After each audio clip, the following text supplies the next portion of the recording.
அஸ்ஸலாமு அலைக்கும். எல்லோரும் எப்படி இருக்கீங்க? அல்ஹம்துலில்லாஹ் நாங்கள் ரொம்ப நல்லாயிருக்கோம். இன்றைக்கி வந்து ஃப்ரைடே என்ன மதியம் லஞ்சு செஞ்சேன்னு பார்த்தீங்கன்னா, சுட சுட சோறு, நெய் சோறு தான் செஞ்சுருக்கேன். தாளித்த சோறு, நெய் சோறு, தாளித்த சோறு எல்லாம் ஒன்று தான். அதுக்கப்புறம் வந்து சிக்கன் கிரேவி மாதிரி வச்சுருக்கேங்க. சூப்பராக பார்த்தீங்களா, கிரேவி மாதிரி வச்சுருக்கேன். இது கிரேவி மாதிரி வச்சுட்டு அதுக்கப்புறம் வந்து தயிர் பச்சடி வச்சுருக்கேங்க, மாதுளம்பழம்லாம் போட்டு. அதுக்கப்புறம் சாப்பிட்றதுக்கு மாதுளம்பழம் உரித்து வச்சுருக்கேங்க.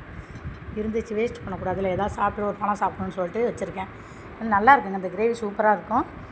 புள்ள என்ன கேட்குறாளோ அதான் நம்ம செஞ்சு கொடுக்க முடியும். அது சின்ன பொண்ணாக தான் கேட்டாங்க, அதேமாதிரி செஞ்சுருக்கேன்.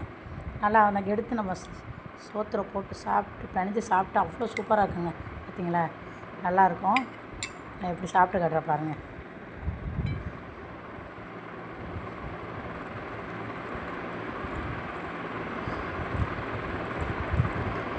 சிக்கன்லாம் நல்லா வெந்து போயிருக்கு.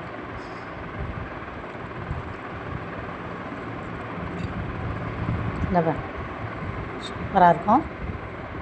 இந்த வீடியோ பிடிச்சிருந்தால் லைக் பண்ணி ஷேர் பண்ணி சப்போர்ட் பண்ணுங்கள். அஸ்ஸலாமு அலைக்கும்.